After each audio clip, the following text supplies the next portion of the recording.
Bueno, pues vamos a continuar. Entonces, el tener espacios amplios ayuda mucho a que la cantidad de aire acumulada en el interior ayude y mantenga un poco esa climatología también bastante estable. Es una gran ventaja. Al igual que las construcciones con muros anchos, gordos, pues evidentemente el muro no fácilmente se calienta por el sol, el clima exterior, y también ayuda mucho a mantener estos lugares frescos y con buena temperatura. Ejemplo, pues las grandes iglesias, catedrales, muchos de estos espacios, conventos y demás, pues ayudan a tener un clima muy agradable gracias a estas características. Bueno, esa es una de las opciones. El control, por supuesto, del público que nosotros manejemos dentro de nuestras salas es un factor relevante. Actualmente, bueno, esto ya no va a ser mucho problema porque ya va a estar todo muy controlado en cantidades de gente que pueden andar, pero antiguamente, antes de la pandemia, pues los museos de pronto se llenaban verdaderamente de forma brutal, ¿no? Teníamos miles de gentes ahí metidas en la sala y un factor muy importante es cada individuo que esté dentro de la sala genera temperatura y genera humedad, ¿sí?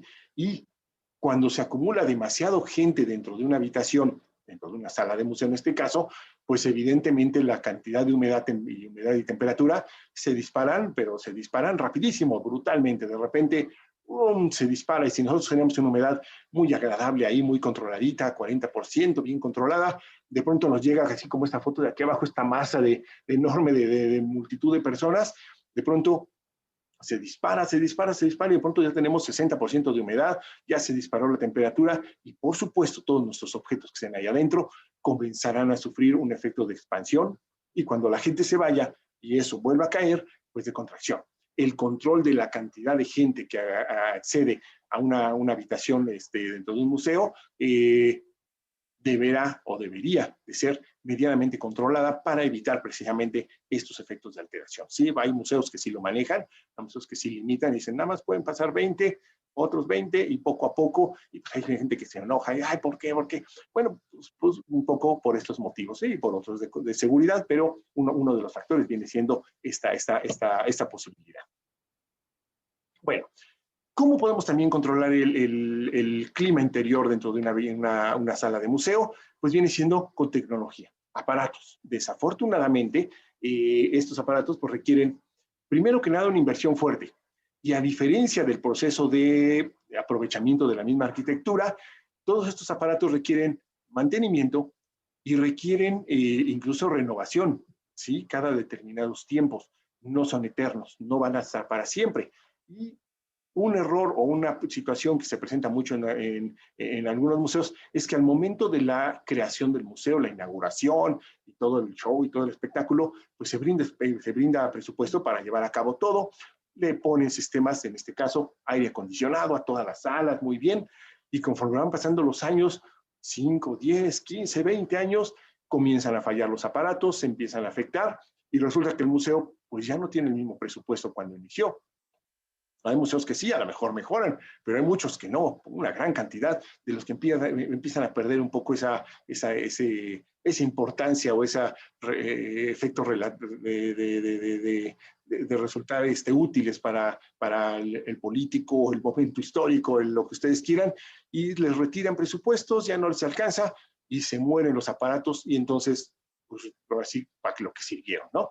No es fácil a veces el mantenimiento, la renovación, se requiere una inversión fuerte, poderosa, y eso también a veces hay que razonarlo dentro del momento de intento de creación de un museo, de una museografía, porque pesa bastante. Bueno, básicamente estos sistemas de aire acondicionado, pues lo que hacen es proporcionar un efecto de renovación del aire interior de una habitación, procurando y enfriando ese aire. Conforme se genera un aire caliente en el interior de la habitación, este aire es absorbido por el sistema del aire acondicionado, es mandado un poco hacia afuera y generado aire fresco que se mete al interior. Conforme se controle, nosotros podemos procurar o generar un grado de temperatura y, ¿por qué no?, también de humedad que se controla en ese sentido, gracias a estos sistemas, siempre y cuando estén bien funcionando, estén bien calibrados, tengan buen mantenimiento, estén limpiecitos, porque evidentemente hay que darles mantenimiento, y sobre todo que hayan sido perfectamente calculados en cuanto a la potencia del aparato para el nivel de habitación en el cual estén suministrando el servicio. ¿Sí? Entonces, todo eso se tiene que tomar muy, muy, muy en cuenta. Por el otro lado tenemos otro aparato que hace un poquito, pues un poco lo contrario, la deshumidificación. Cuando tenemos una habitación que no es tanto el problema de la temperatura, sino la humedad, a lo mejor una habitación demasiado húmeda, donde los niveles de humedad a lo mejor andan por ahí del 60-70%, que sería muchísimo para nosotros normalmente en una colección. Entonces, podemos utilizar estos aparatos deshumidificadores. Básicamente, el deshumidificador, básicamente lo que hace es ir absorbiendo el aire húmedo, provocando, gracias al sistema, aquí tenemos un sistema en el cual absorbe por medio de ventiladores el aire húmedo del interior de la habitación, lo acerca a un sistema de condensación, pues es un tubo que viene frío, donde condensa la humedad, esa humedad se vuelve humedad ambiental, se vuelve agua, gotea en el interior del dispositivo, y bueno, ya el dispositivo lo va sacando, o por efecto de mantenimiento hay que irlo limpiando, y por otro lado va inyectando, o bueno, no, este no inyecta, más bien es el otro, este simplemente va haciendo un poco ese efecto, va reduciendo la humedad interior, absorbiéndola y ayudándonos a controlar. Por supuesto, también requieren un proceso de mantenimiento, de cuidado, de que los depósitos de agua pues, no comiencen a generar nosotros humedad por otro lado, escurrimientos, yo qué sé. Bueno, un proceso de cuidado, de mantenimiento, no nada más es ponerlo y se acabó. También eso implica, pues evidentemente, gastos, trabajo y muchos esfuerzos que hay que considerar. Otro sistema que se utiliza también son estos que se conocen como geles. Los geles de sílice en este caso son productos químicos finalmente, un efecto de sales que tienen la capacidad de absorber la humedad y ayudar a regularla principalmente. Hay una gran variedad, unas de las más famosas son pues estas que se conocen como geles de sílice, que es de lo que están compuestas y que yo creo que la mayoría de ustedes los conocerán, si no a nivel de museo, si a nivel de estas bolsitas que cuando ustedes compran algún aparato electrónico, lo abren la caja y en el interior trae una o dos bolsitas con unas perlitas, esas son las perlitas de gel de sílice. Básicamente lo que hacen es que cuando hay una cierta cantidad de humedad alta, la perla absorbe ese exceso de humedad y ayuda a ir manteniendo esta humedad. Hay algunas que incluso llegan a liberar humedad, no solamente la absorben, sino que si la humedad baja mucho, incluso llegan a liberar un poquito para ayudar a regular. Son muy efectivas, pero no son eternas. Tienen un tiempo de uso y entonces hay que eliminarlas, poner nuevas, eliminar, poner nuevas, y pues también todo eso implica mantenimiento, cuidados, gastos, etcétera, que de repente al principio se hacen y de repente se pueden ir quedando un poco abandonados estas acciones.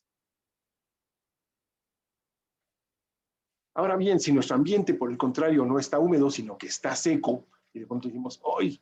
La humedad aquí porque el clima, el viento, yo qué sé, tenemos 20 grados, está muy seco, nuestros materiales se van a resecar, se van a comenzar a dañar. Bueno, ponemos humidificadores. Humidificadores básicamente pues son inyectores de humedad, pequeñas partículas muy finas de humedad que son vaporizadas en el interior de una habitación con la intención de pues elevar la humedad en el espacio.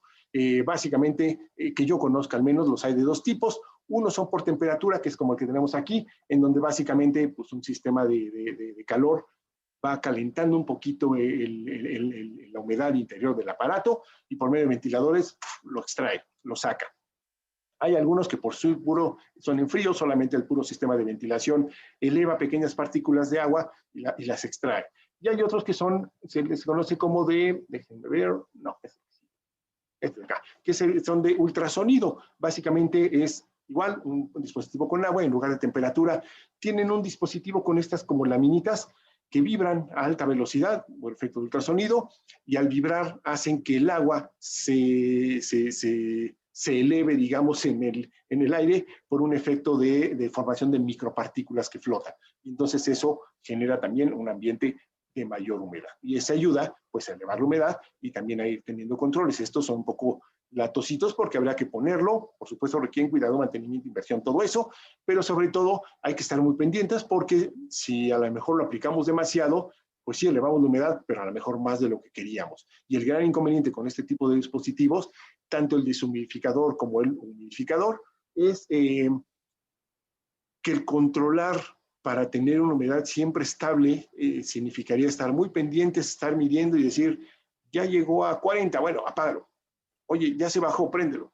Vuélvelo a prender, apagar, prender. Y eso pues también lo vuelve un poco complicado, ¿no? Hay algunos ya muy modernos que para mejor un sistema computacional lo regula, lo mide y entonces solito lo prende, lo apaga y todo eso, pero evidentemente todo eso requiere mayor inversión, evidentemente son más costosos y también los procesos de mantenimiento, ¿sí? Bueno, ese sería un poco el proceso del control climático, humedad, temperatura. Bueno, otro factor dentro de lo que viene siendo el museo es la luz. La luz es una situación muy, muy relevante dentro de la exposición de museos porque, pues evidentemente, se requiere luz, se requiere equipos de iluminación pues, para mostrar la obra al público y el manejo y juego de las luces en muchas ocasiones es muy, muy relevante para el concepto museográfico, ¿sí? Lo que el museógrafo, el museólogos quieran decir, exponer y presentar va a depender a veces mucho de la calidad del tipo de luz, el color de las luces, bueno, todo eso es muy relevante, es un punto de museografía extremadamente importante, pero desde el punto de conservación, la luz también es un factor de deterioro bastante relevante. La luz la vamos a tener, acá está, de dos tipos. Tenemos dos tipos de, bueno, más tipos, pero de forma genérica, básicamente dos tipos de luz. Lo que se conoce uno que es el grupo de las incandescentes, o que son las luces que se calientan, ¿sí? Todos estos típicos focos que actualmente ya han estado empezando a caer un poquito en desuso por su alto consumo de energía y contaminación y bueno, todos estos rollos, pero que básicamente es el foco típico, aquí, el cual pues simplemente genera un efecto de calor, una luz, pero es una luz caliente. Si ustedes tocan el foco después de estar un rato, pues hasta te quemas porque es mucha la temperatura. Estos focos, el gran inconveniente que generan es eso, el haz luminoso que producen, aparte de que la fuente luminaria se calienta, el haz luminoso que producen también tiene calor, es decir, va a irradiar nuestra obra con radiación infrarroja. El objeto puede llegar a calentarse por el haz luminoso si utilizamos este tipo de lámparas. El contenido de radiaciones ultravioleta es un poquito más reducido. Ahorita platicamos la importancia de estas dos radiaciones. Esta radiación ultravioleta está muy reducida, no es un grave problema, pero el infrarrojo sí lo es. Muchas de las luces que se utilizaban, actualmente ha ido cambiando ya gracias a la tecnología, pero que se utilizaban en los museos, venían siendo un poco como de este tipo, que vienen siendo luces un poco especiales para museo, pero que por supuesto generaban este efecto, esta problemática en cuanto a la a la temperatura sobre los objetos, lo cual es un grave inconveniente porque no es fácil de controlar. Bueno, acá está. Okay. Estas precisamente son las que se utilizan para museos, que vienen siendo incandescentes, se les conoce como luces de halógeno, porque brindan, o más bien por el material con el cual están elaboradas, brindan una intensa luz y una luz que más o menos puede ser como dirigida, no al nivel de un rayo láser, pero bueno, se le ponen así como, ¿cómo se llama? Como unas persianitas para controlar hacia dónde va el haz luminoso y dependiendo la forma, el diseño de la lucecita, el haz luminoso puede ser un poco más cerrado, más abierto, más preciso, en fin, una serie de variabilidades que resultan muy útiles para los museos porque permiten jugar con la luz para el concepto museográfico.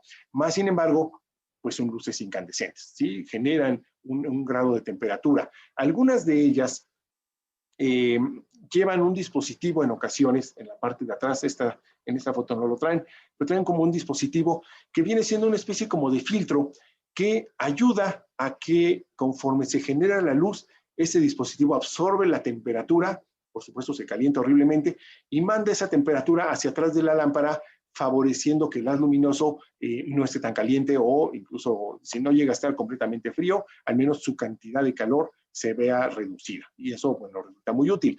Sin embargo, estos dispositivos pues son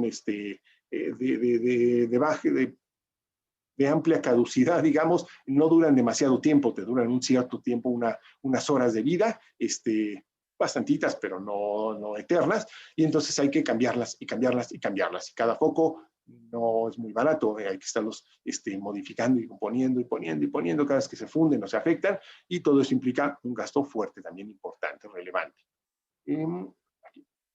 El otro tipo, la otra variedad de luces también empleadas o bueno, que pueden resultarnos útiles, son las que conocemos de manera general como fluorescentes. Estas luces fluorescentes, estos famosos tubos muy utilizados, así como de manera de lámparas para oficina y para cosas por el estilo, y que ahora nos venden en estos pequeños focos con pequeños tubos mucho más concentrados y que nos venden como focos ahorradores porque ahorran energía eléctrica, consumen menos energía y bueno, tienen una serie de beneficios en ese sentido. Pues funcionan también muy bien, pero iluminan, por un lado, de forma global. No es fácil controlar la luz de un foco de este tipo y dirigirla directamente hacia la obra para concentrarla. Eso no se puede fácilmente. Pero otro factor mucho más importante por el cual estas luces no son muy recomendadas para el trabajo dentro de un museo es el alto contenido que presentan de radiaciones ultravioleta.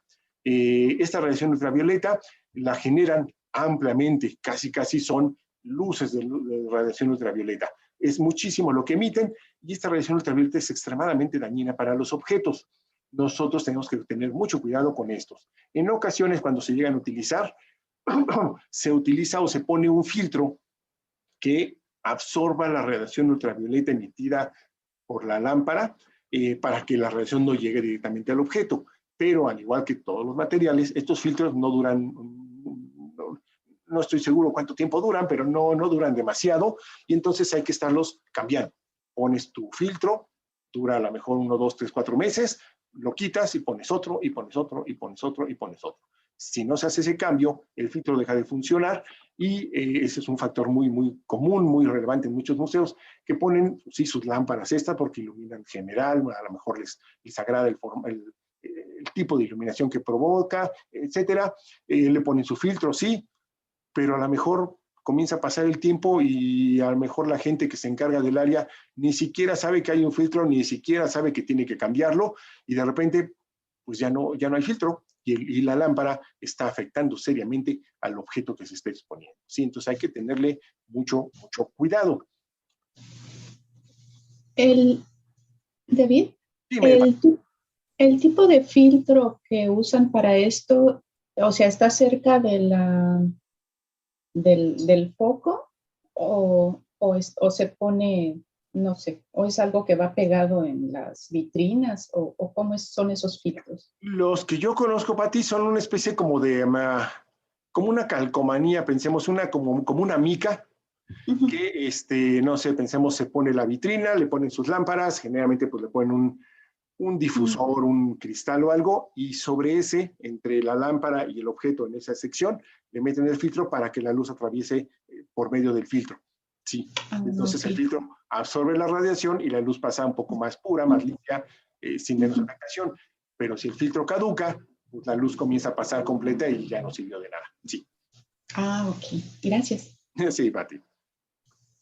Bueno, tenemos otro tipo de luz también, que es la quimioluminiscencia, la luz generada por efectos químicos, en donde básicamente pues son las luces de ciudad, las luces que alumbran en las calles, vapores de mercurio, de sodio, de haluros y cosas por el estilo, en los cuales básicamente es un gas al cual le inyectan, al entrar la energía eléctrica, genera una reacción y produce luz. Básicamente es un poco eso. Son finalmente también lámparas incandescentes, al final de cuentas también generan una temperatura y por sus características, su color, depende un poco el color, el tipo de gas que se esté empleando y todo esto llega a variar, pues no resultan demasiado útiles para un museo porque generan temperatura, generan radiación, suelen ser como de ciertas características en colorido, entonces afectarían el color del objeto, en fin, no son demasiado útiles, pero bueno, existen nada más como un agregado extra. Lo que se utiliza actualmente y ya se está utilizando como algo pues novedoso, pero extremadamente útil, son estos nuevos sistemas de luces de LED. El sistema de LED básicamente es un pequeño dispositivo que tiene la capacidad de conducir la energía eléctrica y conforme la energía eléctrica corre a través de, pues el dispositivo brilla y genera luz. Esa es un poco la idea de lo que viene siendo un LED. La gran ventaja que tiene esto es que el sistema, la manera en que funciona la generación de luz por medio de estos dispositivos prácticamente no genera calor. es nula en calor, por lo tanto no hay radiación infrarroja. Y la cantidad de radiación ultravioleta también es extremadamente limitada, si no es que prácticamente es nula. Por lo tanto, estas luces se han convertido verdaderamente, pues, así que son una maravilla, porque por un lado no contaminan, por otro lado son ahorrativas, duran muchísimo tiempo, se pueden controlar, dirigir dependiendo la potencia, la cantidad de LEDs que se apliquen, etcétera, y no generan afectación a los objetos al no contener radiaciones, ni ultravioleta ni infrarroja. Así muy rápidamente, para que nos quede claro la importancia de las radiaciones, básicamente esas son las dos más importantes. La radiación infrarroja genera elevación de temperatura directamente en los objetos. En determinados objetos sensibles, como podría ser un textil o un papel, esta radiación de luz por medio de un foco puede, con el paso del tiempo, llegar incluso a quemar el objeto. Ese es el grado de temperatura. Podría parecerlo mucho, a lo mejor ponemos la mano y dices, pues yo ni siento nada, pero la acumulación y el tiempo, después de varios años, pudiera llegar a generar un efecto como de quemadura directamente en algunos materiales. El otro es la radiación ultravioleta, mucho más peligrosa, mucho más preocupante, porque la radiación ultravioleta básicamente lo que hace es penetrar los materiales y generar una destrucción de los polímeros. Si se acuerdan, lo platicamos un poco al principio, la importancia de esa estructura que conforma al material, sobre todo materiales, por supuesto, orgánicos. La radiación ultravioleta penetra en el animal, incluso vivo, pero por supuesto aquí estamos pensando en el material orgánico, penetra en la celulosa, llega a la celulosa, llega a la proteína y rompe ese polímero, rompe la cadena, destruye la celulosa, destruye las proteínas, y si eso ocurre, pues simplemente nuestro material comienza a pulverizarse, a destruirse, a romperse, a afectarse de muchas maneras, y el resultado más final, pues ese es un efecto de destrucción realmente del material, debido a que pues su componente interno, lo que lo mantiene unido, se destruye debido a la radiación ultravioleta. Por eso es que la ultravioleta nos resulta muy preocupante. La infrarroja, mal que bien, que digo, bueno, el calor es un factor, bueno, alejo el foco lo más posible, aunque no ilumine tan cercano, tan preciso, sino más de forma más global, más genérica, pero mal que bien la controlo. El ultravioleta no es tan sencillo, hay que tener mucho mayor cuidado en ese sentido. Bueno, las recomendaciones en cuanto a iluminación para objetos de museo viene siendo un poco así. Hay materiales, y aquí varía, si ustedes se fijan un poco en lo que está escrito, varía un poquitito entre orgánico e inorgánico, no forzosamente tiene que ser así, no es que los orgánicos requieran una y los inorgánicos otra, sino que incluso dentro de los orgánicos algunos pueden aguantar más y otros resultar mucho más sensibles, dependerá un poco su origen y qué tanto hayan sido manipulados por nosotros mismos al momento de producir el objeto.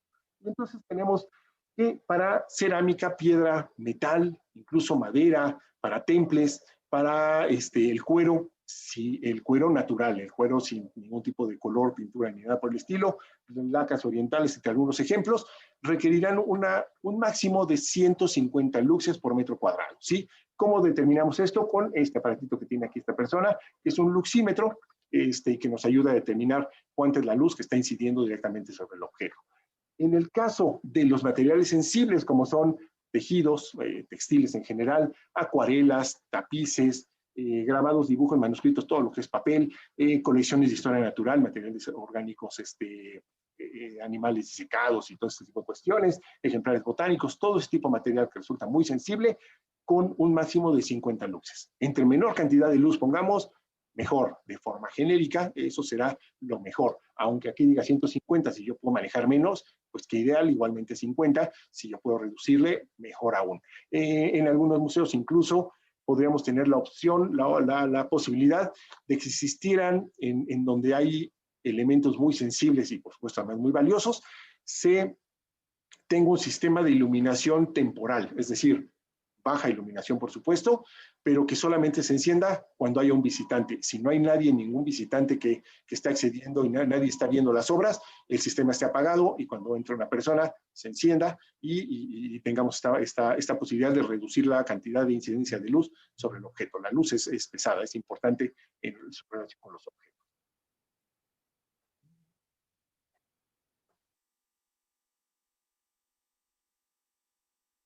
Ok.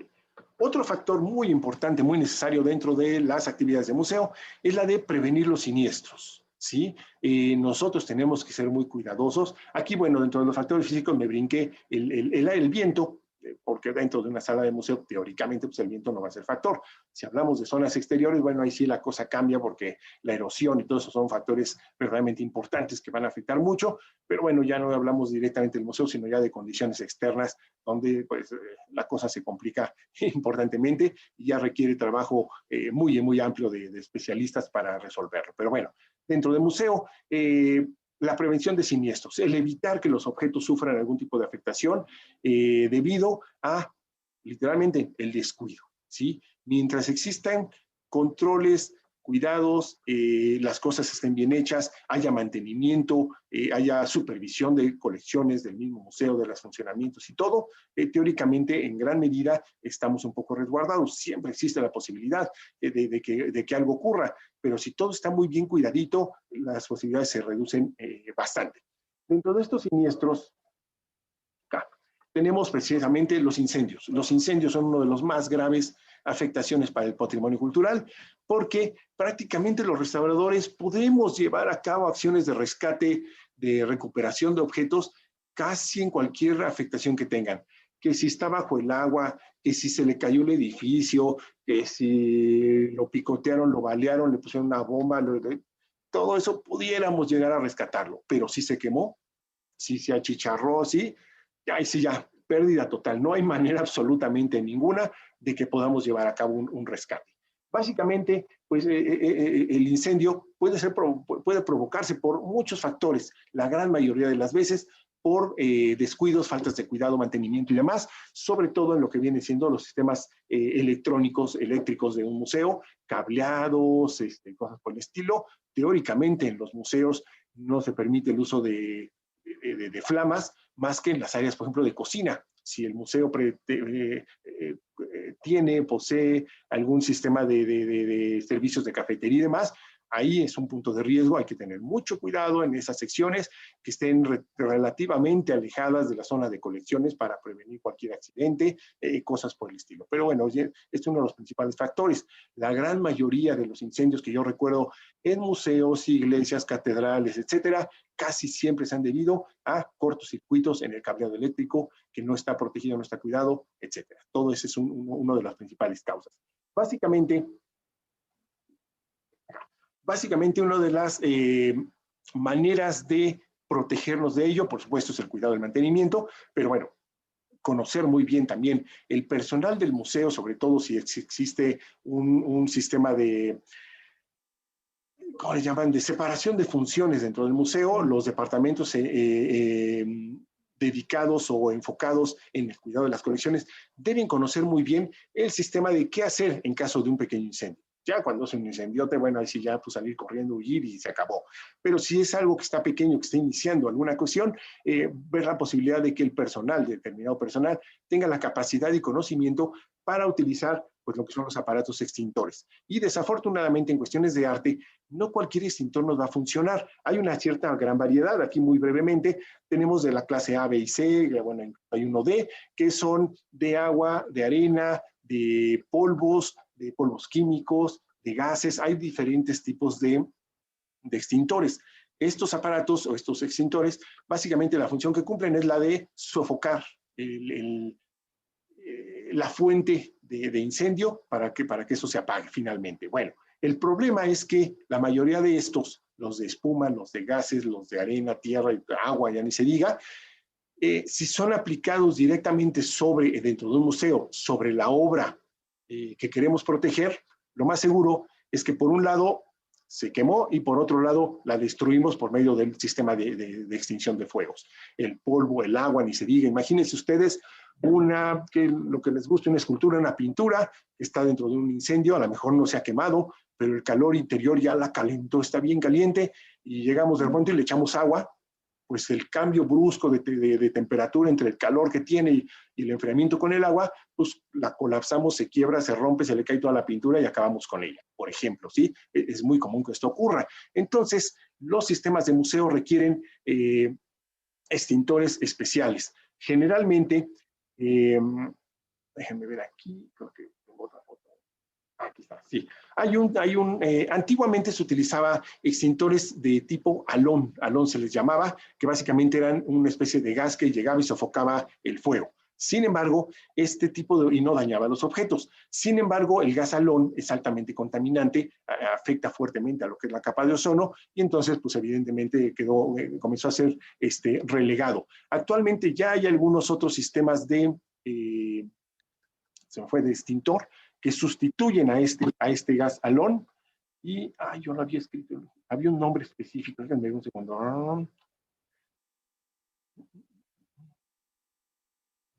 No sé qué pasó aquí, yo tenía el dato de uno muy en particular que encontré el nombre y no lo recuerdo. Bueno, luego lo anexamos y lo encuentro. Funciona por medio de congelamiento, que es este que tengo aquí, y que perdí el nombre, cómo se llama, pero bueno, este sistema, el verdecito lo evidencia mucho.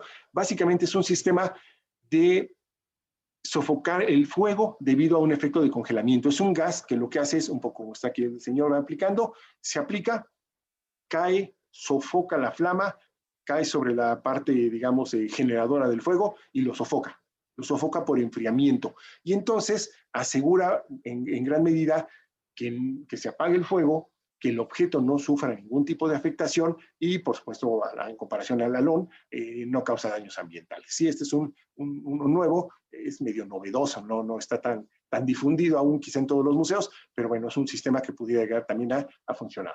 Claro está, va a ser muy importante que las personas que tengan a su cuidado los objetos que pudieran estar encargadas de reaccionar en caso de un siniestro de este tipo, sepan utilizar el dispositivo, que sepan cómo se aplica. No nada más es tomar apretarle el gatillo y disparar así como loco. No, hay que saber utilizarlo.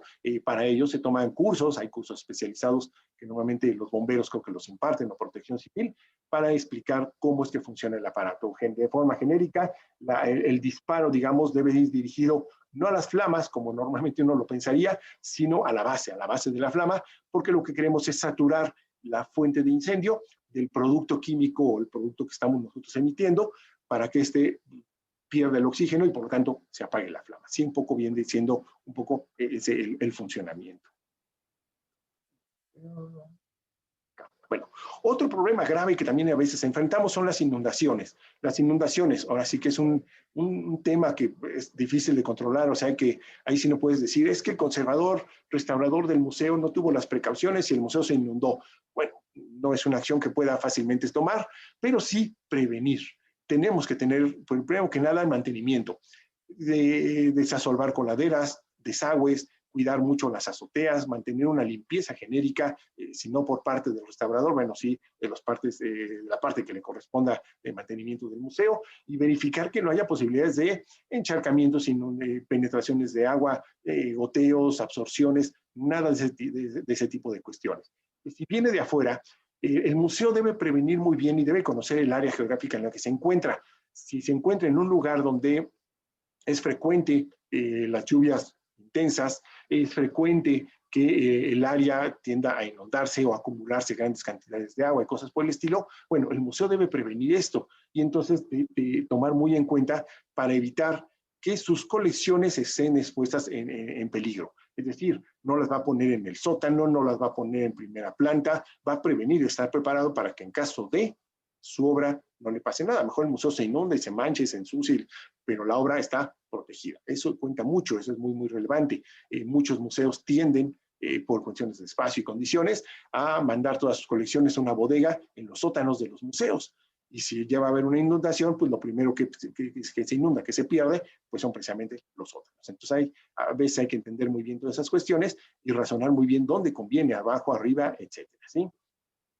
Otro factor importante acá tenemos son los sismos, los terremotos. Evidentemente también imposible, difícil de predecir, de controlar por medio de las personas del museo, pero sí de cuidar las colecciones. Asegurar que las colecciones estén bien sostenidas, bien colgadas, que en caso de un movimiento no tengamos ahí el jarrón chino del siglo I parado sobre una basecita y al primer movimiento, pues adiós jarrón porque se cayó. Nada de eso. Todo tiene que estar sostenido, controlado, bien pensado, para que en caso de un sismo todo permanezca más o menos en su lugar, siempre habrá un riesgo. Y por supuesto una verificación profesional de las instalaciones, de la arquitectura del lugar, relativamente continua cada determinados tiempos para asegurar que no haya daños estructurales, que no haya cuarteaduras, que no haya, bueno, nada de esto que creo que todos conocemos bastante bien, y prevenir la posibilidad de un desplome del edificio tal, conjunto con sus colecciones interiores. Bueno, existen incluso algunos dispositivos que se utilizan que sirven como base para, sobre todo, ciertos objetos. Claro, son costosos y entonces se aplican pues cuando el objeto tiene cierto valor, cierta importancia en muchos casos, que es un dispositivo que más o menos mantiene el objeto estable, a pesar de que todo el mundo alrededor se mueva, el objeto mantiene su posición. Estos los utilizan museos como ¿cómo se llama este museo? El Museo Paul Getty ahí en Los Ángeles creo que está, y bueno, algunos museos tienen un poco estos dispositivos, lugares sísmicos sobre todo, para prevenir el daño de sus objetos. Bueno, un poco por ahí. Ok. Otro riesgo al cual estamos enfrentados dentro de los museos es el robo, la pérdida debido al robo de nuestros objetos, y para lo cual pues se requieren vigilancia, se requiere seguridad, se requieren muchos controles. Por supuesto, recordemos el registro, inventario muy preciso de las colecciones que nosotros poseamos y el uso de cerraduras para puertas, ventanas, bodegas, bóvedas, control de personal, quién puede entrar, quién no tiene nada que hacer en el área y por lo tanto no tiene ni por qué entrar ahí, sistemas de vigilancia, cámaras, bueno, todo este tipo de dispositivos y sistemas van a resultar en extremo importantes para el cuidado y control de nuestras colecciones. Eso es verdaderamente muy, muy importante. Sí. Dispositivos de movimiento, bueno, todo lo que actualmente tenemos que usar hasta en nuestras casas, ya no solamente en un museo, para prevenir robos, accesos inapropiados, etcétera. Todo eso, aplicarlo dentro de un museo. Por supuesto, esto requiere personal, requiere equipo, requiere mantenimiento, requiere muchas cosas que no siempre resultan fácil. Algunos museos con los fondos apropiados pueden tenerlo, pueden tener a disposición un montón de dispositivos de vigilancia, pero no todos los museos. Hay museos a veces más pequeñitos, más sin mucho presupuesto, los cuales se ven ampliamente expuestos, ¿no? Museos comunitarios, museos de este tipo, pues siempre se van a ver un poco expuestos a esta situación de que les roben y ahora sí que ni cuenta se den ni se enteren de casi qué fue lo que sucedió. Se va a cortar en un momentito, pero bueno. Y muy importante tener una correlación de nuestros servicios de vigilancia internos del museo junto con la autoridad, para que la autoridad rápidamente pueda reaccionar en caso de que nuestro museo sea violentado, sea atacado y prevenir hasta donde sea posible la pérdida de objeto. Si es que ya se perdió, bueno, pues ya no requiere otra más que proceso de investigación, estudio para tratar de hacer una recuperación precisamente del patrimonio extraviado, pero sobre todo la prevención. La prevención pues es parte primordial dentro de estas acciones.